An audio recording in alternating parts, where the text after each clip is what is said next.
Welcome to Plus One Forward, the podcast powered by the Apocalypse, where we talk about tabletop role-playing games using or inspired by the Apocalypse engine.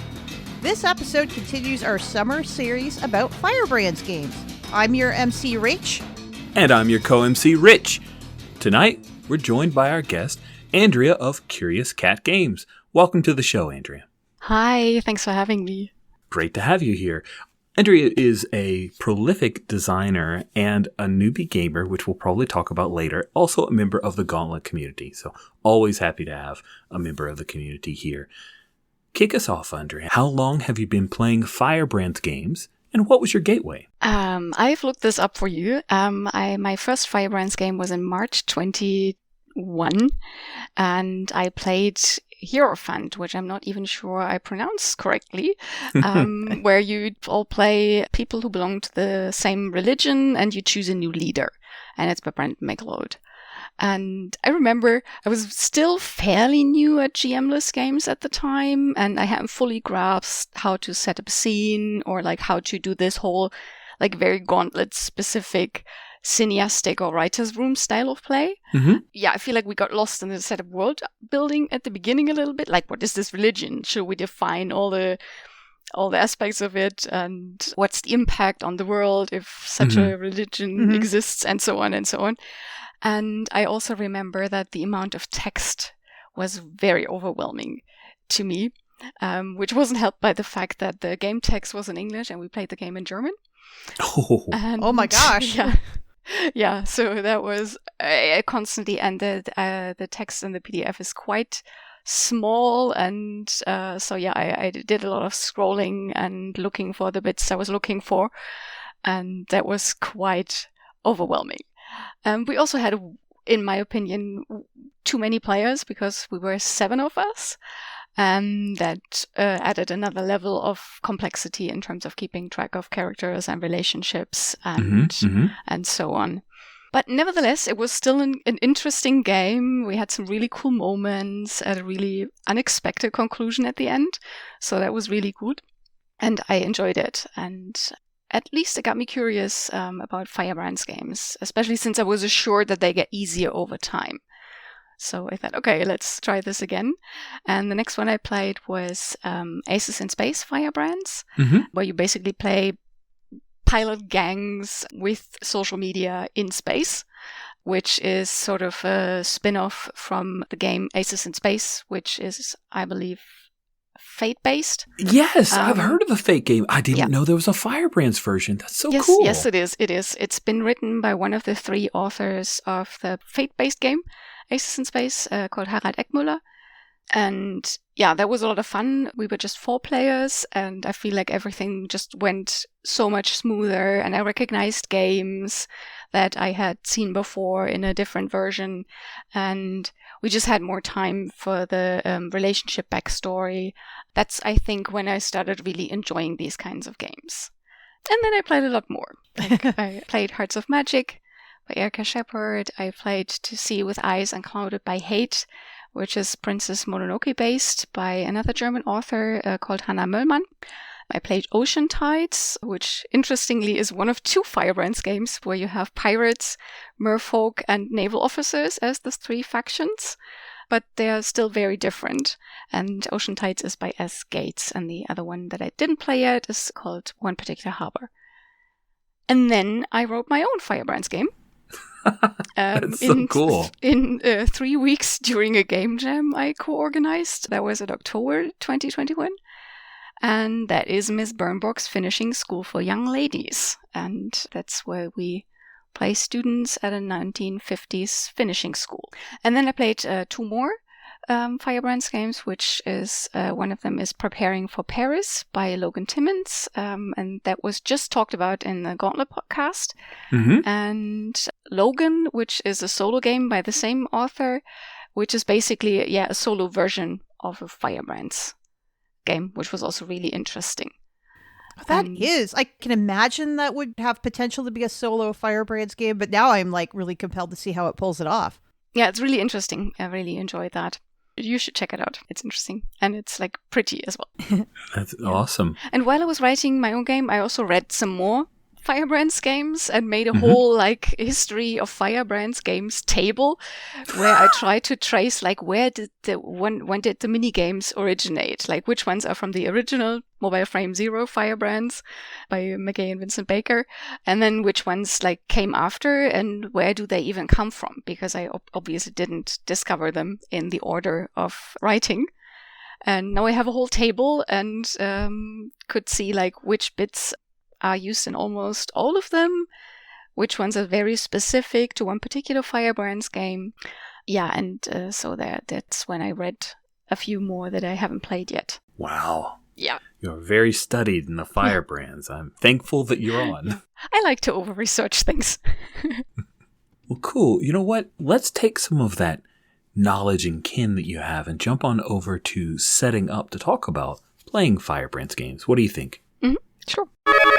Setting up. In setting up, our guests will discuss some aspect of playing or facilitating Firebrands games that they want to shine a bit more of a spotlight on.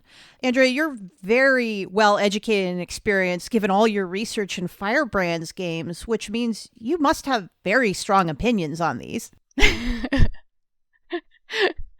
I do have opinions. I'm not sure how strong they are, but let's find out, I guess.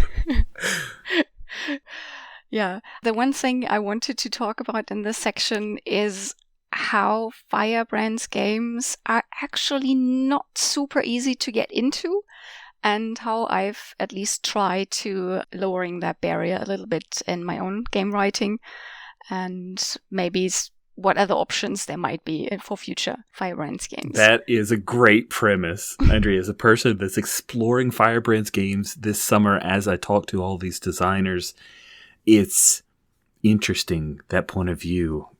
Please talk to us about, I have opinions about how hard it can be to get into it as well, but I want to hear your thoughts. Yeah. I feel like the first thing we should acknowledge is that Firebrands games are usually framed as they're one-shot games or like two-shot games or like for very short campaigns. Nobody expects to play a Firebrands game for 20 years. Right. So the expectation is they should be easy to get into because people don't want to invest so much time into learning them if they're just gonna play them for a few sessions. So I think that's one thing to keep in mind, and why I think it's important to make that barrier as low as we can, so more people feel willing and able to play Firebrands games more often, maybe. I have a few thoughts of aspects that I think make it harder to start or to play a Firebrands game when you're new to the system, as opposed to like other story-based games or like rules-light games. All right, hit us with those barriers to entry. Yes. The first thing is they're GM-less games. And so someone still has to facilitate, someone has to read the rules, explain the rules, moderate the setup, suggest games or ideas when someone is stuck, and like generally keep track of time.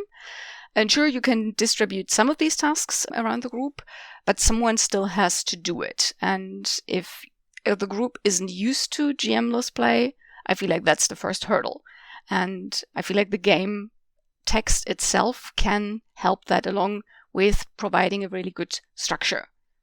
And say, this is how you set up a session. You do this, then you do that, and then you do that. So to decrease the mental load for the facilitator as much as possible. And make it easy for other people to follow along, like where in this process are we right now. For example, I put a section into my own game that's called Menu, and it's separated into appetizers, first main course, second main course, and dessert, because of course we're at a finishing school, and so this makes sense that you learn about the structure of a proper dinner, right?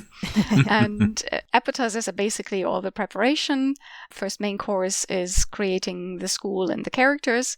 Second main course is playing the mini games, which is probably like multiple second main courses, and then the dessert is the epilogues to wrap the game up in the end. Which brings me to the second point. Once you've done the setup, there's all these mini games to choose from.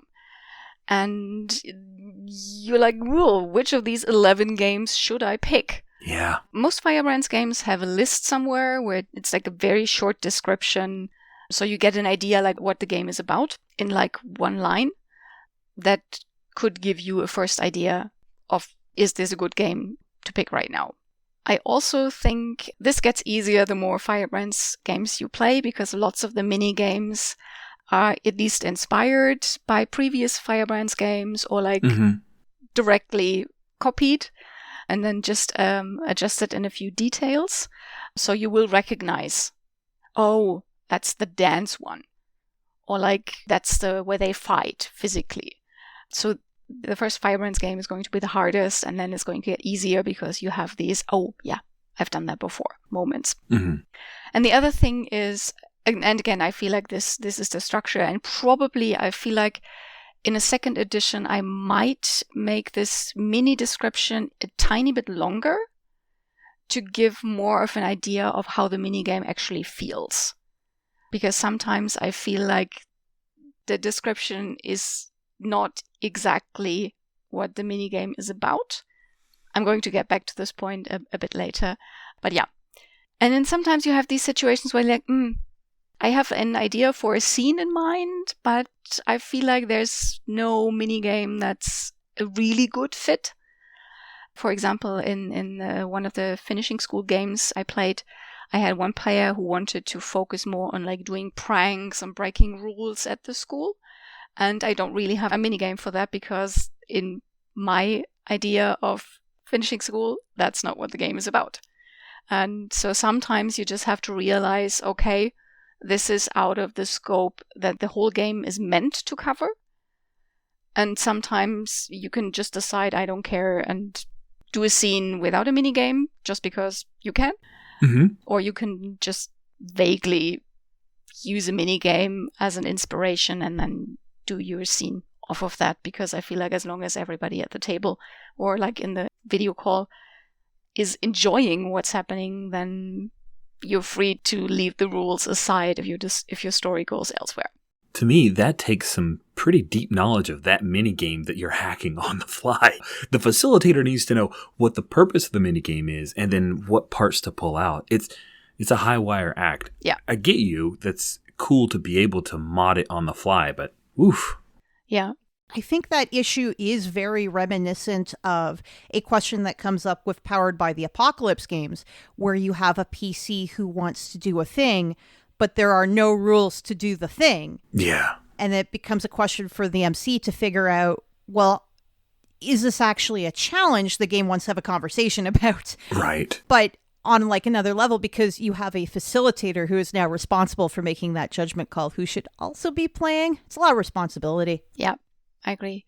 I feel like the one part where you can address that is in being very, very clear in the description of the game. What this game is about and what it's meant to cover and what it's not meant to cover. Because Miss Bernburg's Finishing School for Young Ladies does not cover all boarding school stories you might want to tell. It also doesn't cover all 1950s stories you might want to tell. Right. It's about a specific setting at a specific time with a specific cast of characters. And you should be wanting to do that, or you should pick another game or hack the game. And then that's more work, of course. Right. That's on the designer to have a very clear blurb somewhere, either in the introduction bit or like somewhere else on the game page, where they say, this game is meant to do this thing.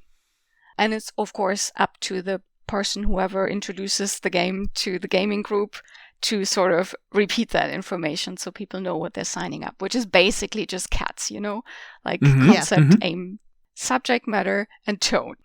You should definitely clarify that for any game, but specifically for a Firebrands game, which is typically it just wants to tell a particular story. And if you don't want to tell that story, it's not the right game.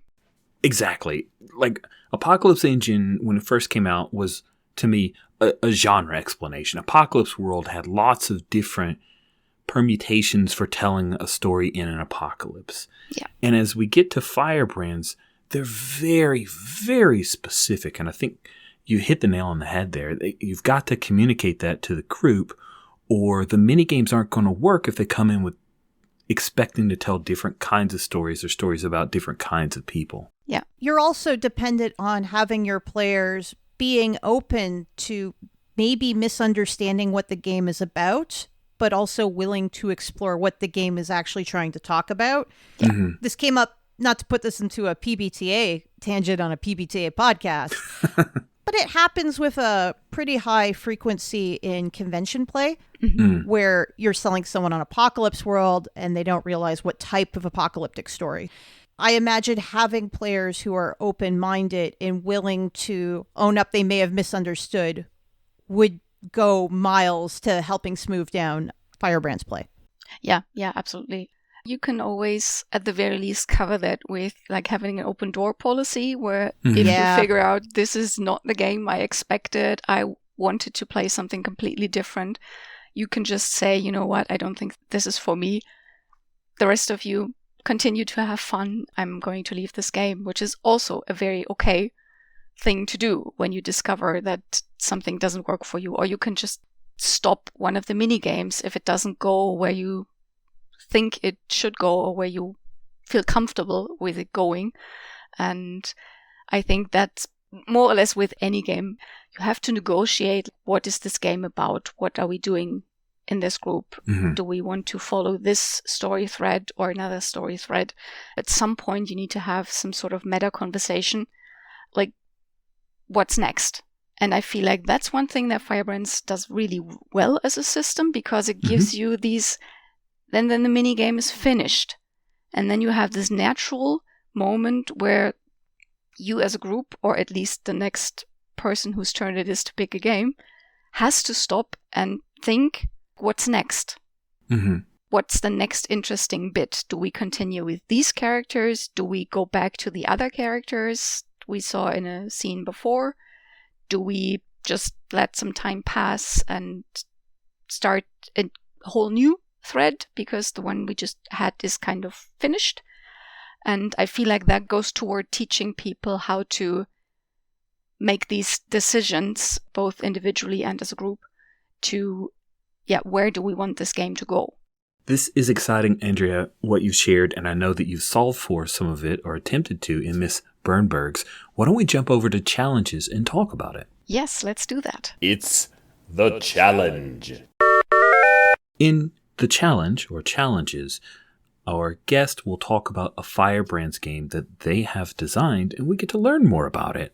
So, Andrea, tell us about Miss Bernburg's Finishing School for Young Ladies. What's it about?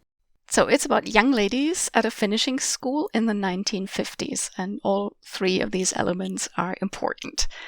The tone of the game you can choose with your group, and I would say it can range from like lighthearted boarding school shenanigans, as in like Enid Blyton novels, which I'm not sure are as much a thing in English as they were in German when I was a teenager, to basically real life based horror.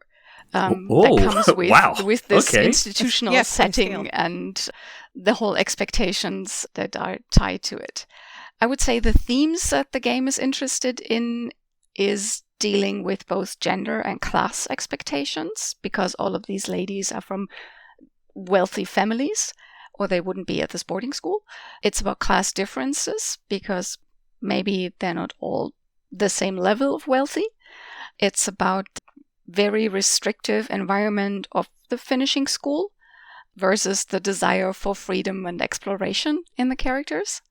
It's about what agency do you have in such limiting circumstances, and it's my interest in single gender environments where you, I feel, sometimes get to explore more of the full humanity than when you're busy with hanging every difference between humans onto gender, which I feel sometimes happens when you have a mixed gender setting. Are there any specific media references you're pulling from which might help our listeners who might not have a lot of experience with boarding school fiction? Yes.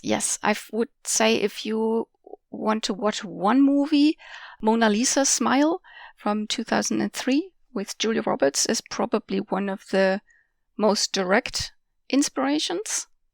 You might also look up this very old Mädchen in Uniform, or Girl in Uniform. I'm not sure We should put the Wikipedia link in the article so people can Sure. find that one.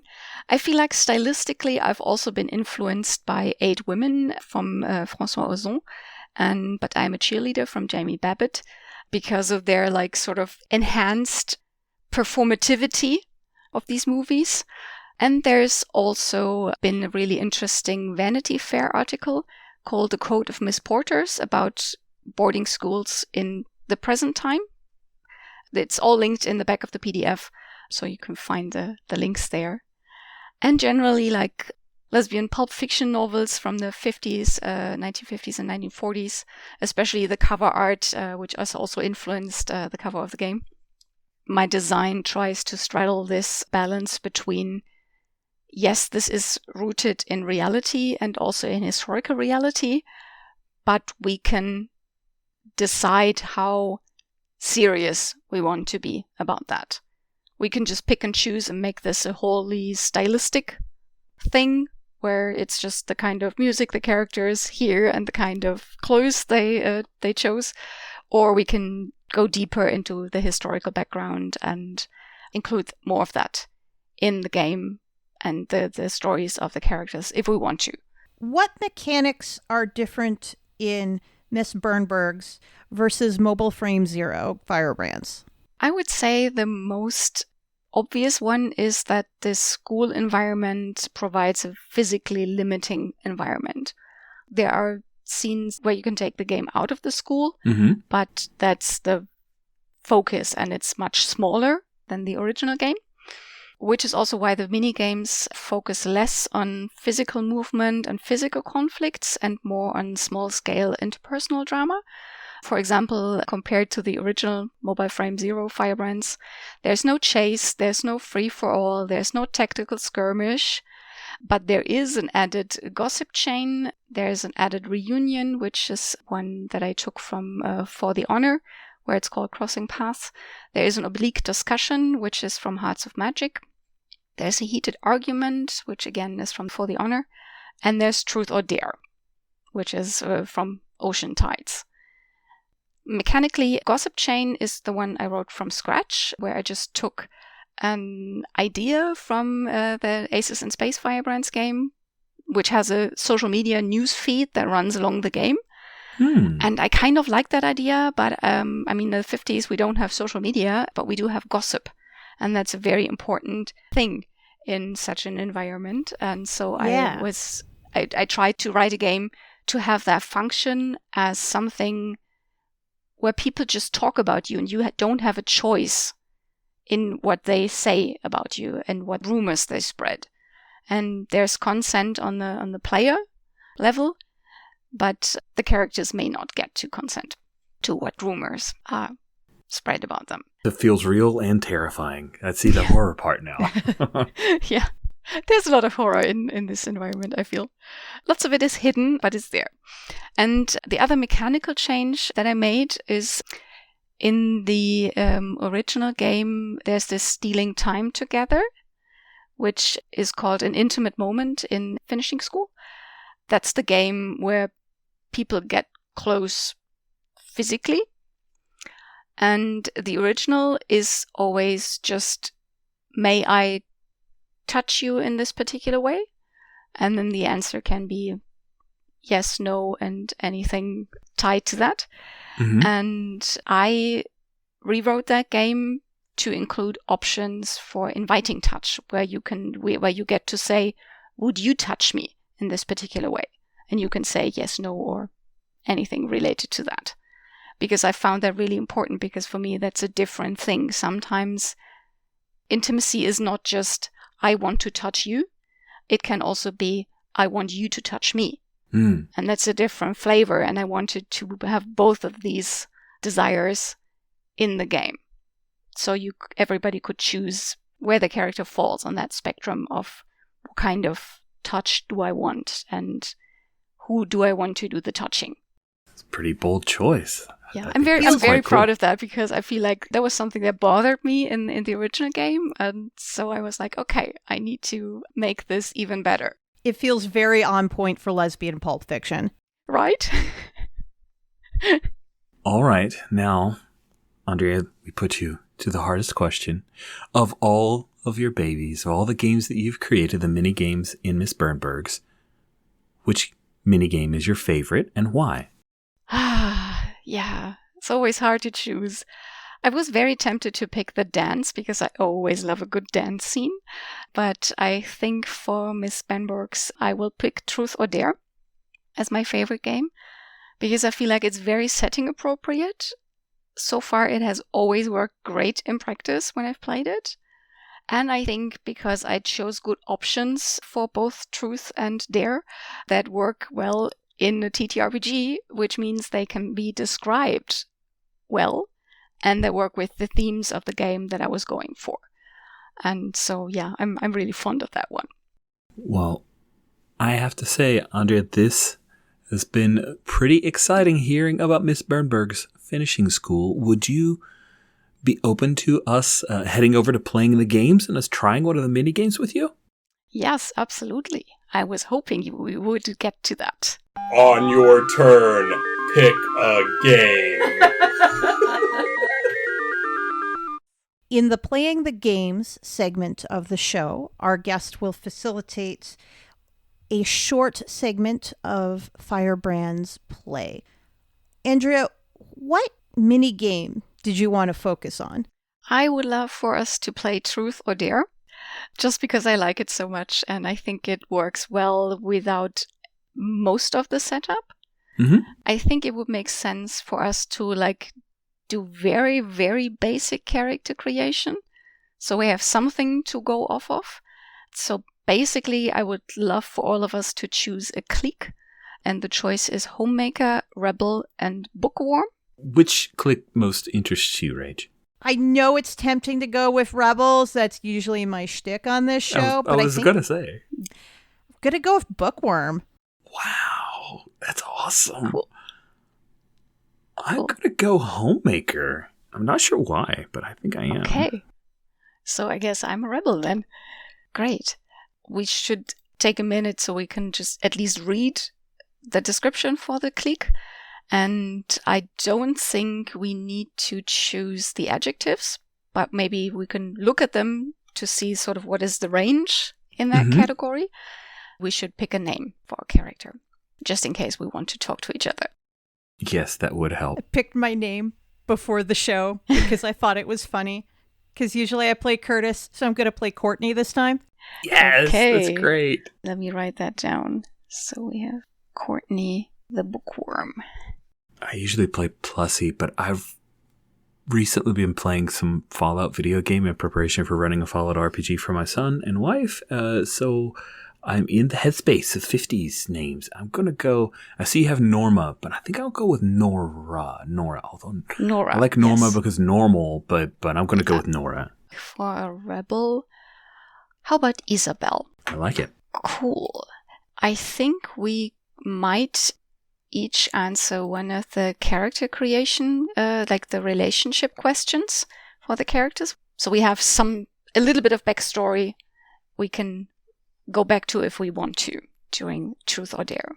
My relationship question for Bookworm is that one of the other two characters confided in me recently, and I'll leave it open to both Nora and Isabel. Who do you think would have confided in a stubborn, know-it-all Bookworm who is also very curious? Sounds like Isabel may have been the person to do it.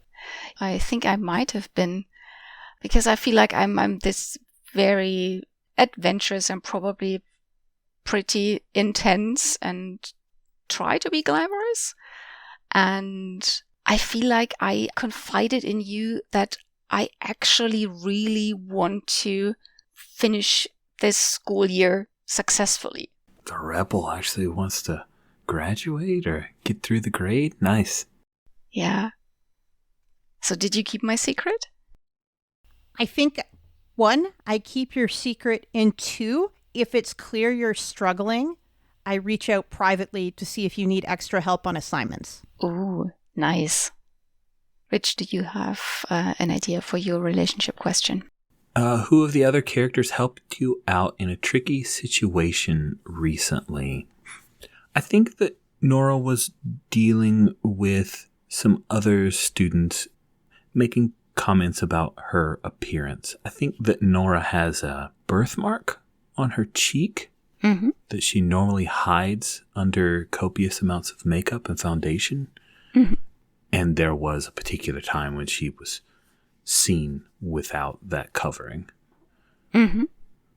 So how did Isabel the rebel help me in that tricky situation? Oh, I feel like I rattled off a list of movie stars that are also known for, quotation marks, imperfections. I, as a player, don't have that list ready, but I'm sure there must have been some in the 50s. Oh, surely in the 50s. Who were like well known, and I feel like I just sort of jumped into the situation and said, your understanding of beauty is very limited, and look at all these beautiful movie stars, and just because they don't fit this Doris Day ideal of pretty, innocent femininity doesn't mean that there's no beauty in them. And I defended you. And I think I was a little bit surprised at the passion I had about this. Nice. Actually.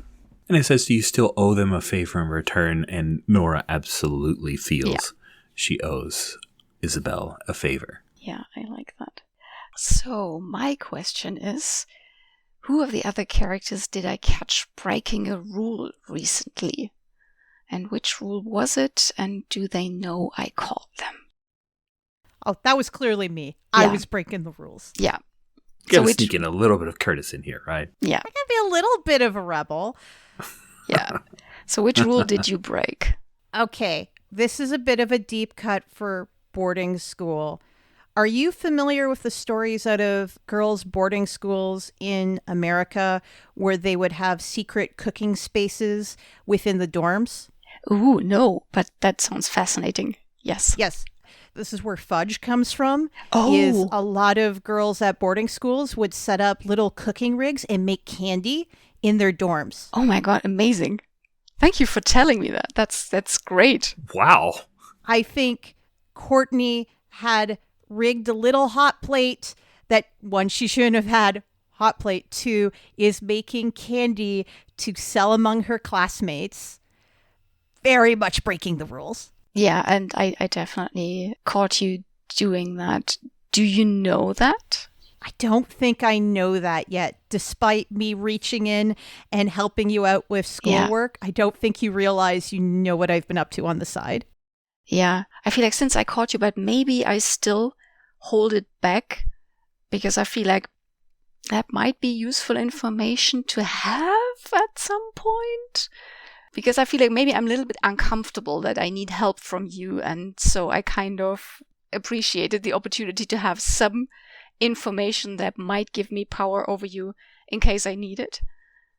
So I haven't told you that I know. I'm okay with that. Does that work I for like you? that leverage. Yo, it totally works for me. I think that might come up in the game. Wonderful. We're ready to play the game.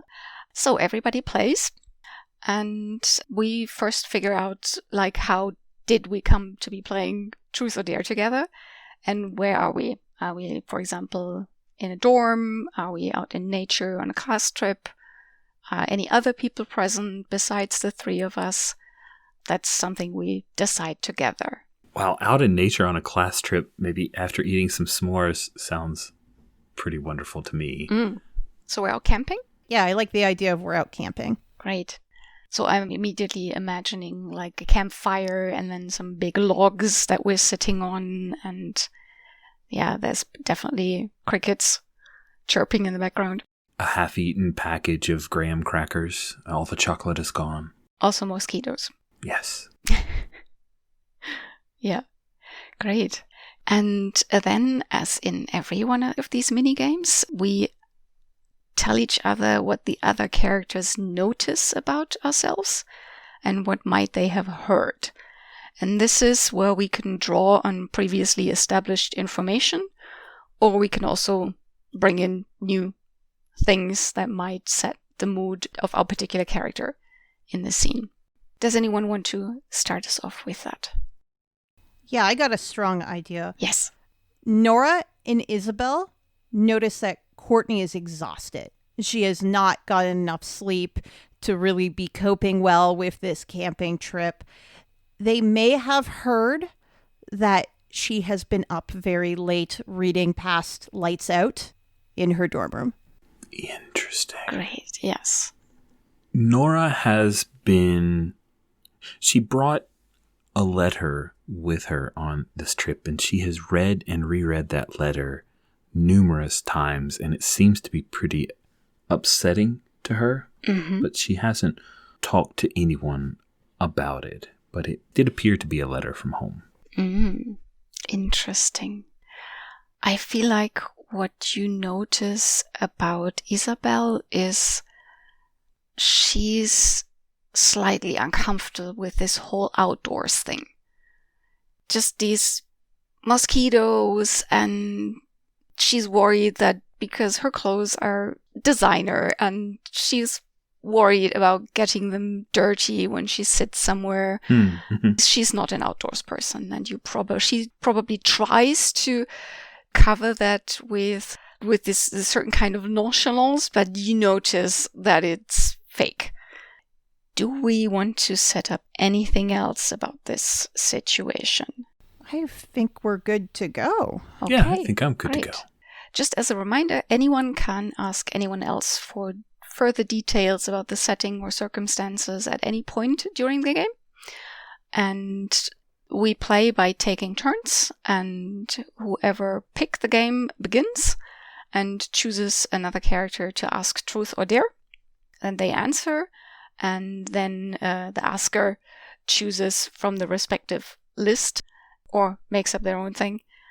And I would suggest that since we have a limited time, and this is just a little glimpse into the game, that we figure out a way to each ask one thing and each do or answer one thing. Okay. I also would like to ask, are there any lines or veils that you would like to have during this session? Because normally we would have set these up at the beginning of the game, and we didn't have that. But I feel like it might be good to just have a little check-in for this type of game. I think the only line, and we probably should have hit this before we started hinting at bad letters and being tired and everything, but I think the only line I'd like at this point, and mostly due to just overall political situation and stuff, is a line on abortion right now. Just let's not talk about that. Yeah. If that's okay. Works for me. I have nothing else to add for lines and veils. Okay, let me think if I have something. I mean, it's the 50s, we don't have a pandemic. The polio vaccine has just been invented, so I think I'm good. Okay, I guess I chose the game, so I get to ask the first character.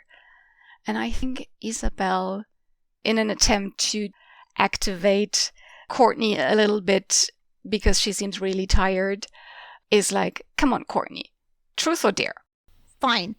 Truth. Truth. Okay. I would like to know, of the people here, who would you want to switch lives with for one day and why? You, I think, because I want to wear those amazing outfits you always come to class in. Oh, why? Thank you. And she sort of rearranges her scarf a little and is like, we can't switch lives, but I can certainly give you some pointers if you like. We could do a makeover if you're interested. Oh, I wouldn't go that far, but maybe I could borrow one of the sweaters that I really like of yours. Oh, yes, of course. She's still making you over in her mind. Great. We could just go over to Courtney and have Courtney ask the next truth or dare. Nora, truth or dare? At this time when you ask, Nora has moved away from the campfire and was digging into her pack. She was listening, but also multitasking, and she comes back to sit on the log by you, Isabella, and she offers you a small, little vial of something. Truth, I guess. It's citronella, Isabella. It should help. Oh. And it's very strong. Yes, but the mosquitoes hate it worse than we do. Oh, yeah, well, I guess. Okay, thank you. And I feel like she starts rubbing some on her skin while making a face. But I feel like as soon as she notices that it does indeed keep the mosquitoes away, she visibly relaxes. Okay, Nora, what part of your body do you love the most? Nice. Can I have a dare? Did not take the bait. I'm okay with that. Yeah. I feel like there's still some protesting, like, no, you picked the truth, you have to do the truth. Well, you don't want the truth. It's not very nice. I don't really... Can I have a dare? Yeah, okay. Oh, I'm going to spin one of the dares. I want you to go to the teacher's tent where they keep all the junk food and bring back something for all of us. Yes. Oh. All right, I'll do it. And she gets up and will walk casually until she gets really close to the teacher's tent, and then slows down and creeps, and her shoulders hunch over, and you can see her silhouette in the scant firelight. And she's not the best of thieves, but luckily she's chosen a teacher who's snoring as she moves around in their rucksack. And she comes back with some butterscotch cookies. Nice. Amazing. Excellent choice. Yes. Giggling, very excited. This was much more thrilling than I expected. Yeah. I feel like while you were at the tent, we were like, I can't believe she's doing this. Is she really? It's so cool. Oh my goodness. I kind of have a new respect for her. I feel like that maybe Isabel says that one out loud once you're back, and it's like, yeah, okay. I have some new respect for you. That was cool. All right. Thank you. And Courtney, who is the know-it-all, is like, your decision on what to take, excellent taste. A+. Oh, good. It was at the top of the bag. Great. In between, she munches and looks around for some water, then swallows down the butterscotch cookie and clears her throat. Isabel, truth or dare? Dare. Straight to dare. Oh.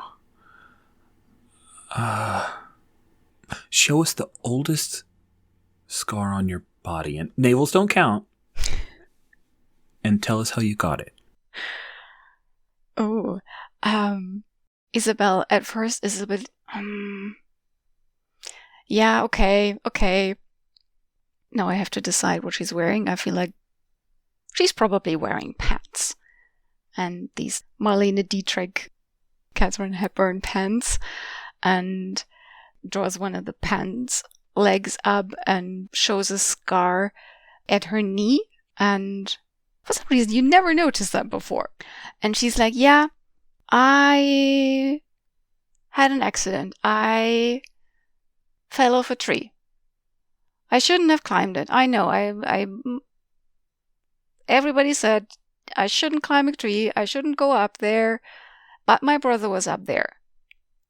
And he had said I shouldn't. There were no girls allowed in the tree house. And that's just a very stupid rule, right? So of course I had to get up there. Maybe they had the rule for a reason. Did you get into the treehouse? Yeah, I got into the tree house. The way down wasn't so pretty because I kind of slipped, but I got into the tree house. That was kind of worth it. Although my parents were really, really mad at me. You did say you slipped, right, Isabel? You fell? Yeah, I mean, it was a whole thing, you know. I got hurt and I had to go to a hospital and... Oh, I'm so sorry. Yeah, but I think it's okay. It's hardly visible. I never saw it before. I've never seen it before. And now she sort of gets a bit quiet and sort of looks down and fiddles with her fingers a little bit. And it's like, Nora, you know how it is, how you cover these things up, you know? I do. It's okay. But you know, maybe I won't. You know, isn't that what these heroes do? And then they get scars and then they're cool. Maybe I can just wear it. I got into the treehouse, right? You did. You should be proud. Thank you. I am. I feel like that's just the point where Isabel gets uncomfortable with that kind of attention and is just either starting the next round of Truth or Dare or just offering round the remaining butterscotch cookies to everyone else. And yeah, the camera pans away from the scene, and that's where we stop the game. Wow. Andrea, thank you so much for sharing with us this minigame of Truth or Dare and also Miss Bernburg's Finishing School for Young Ladies. Yes, thank you so much for playing with me. I know, immediately want to know way more about these characters. If our listeners want to follow more of your work or follow you on social media, where can they find you? They can find my games currently at catcurious.itch.io. They can follow me on Twitter at @this_curiouscat. And they can also, especially if they're German, they can look up my very new website for the publishing company that I have just launched. Wow. Which is called PlotBunnyGames.com. And That's a great name. Thank you. Which is where I will be publishing more role-playing games, both originally in German and translated from English, probably. So check that out. And there's a link where you can sign up for a newsletter. And there's also a Twitter profile attached, which is also Plot Bunny Games. And follow all of these so you can stay in the loop, especially if you speak German. There's probably some tweeting in English as well. But yeah, these are all the ways you can keep track of what I'm doing. Fantastic. Thanks again, Andrea, for coming on Plus One Forward. Thank you so much for having me. It was a great time, and I had so much fun talking with you. Plus One Forward is a production of the Gauntlet community, Richard Rogers and Rach Schelke. You can find us at gauntlet-rpg.com or follow us on Twitter at @+1FWD. If you would like to support our show, visit our Patreon site at patreon.com/gauntlet. The games mentioned on this show use the Apocalypse engine, which is a creation of Vincent and Magay Baker. The music for Plus One Forward is from the Savage Aural Hotbed CD Gomi Daiko. The songs used are Gomi Daiko, Metal Version, and Drowning Attitude. You can find more amazing tunes by Savage Aural Hotbed on their website, www.savageauralhotbed.com.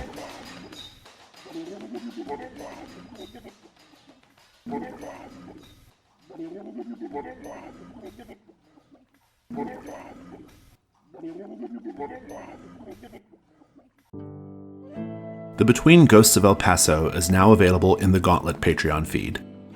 Ghosts of El Paso is a new campaign for the Between role-playing game.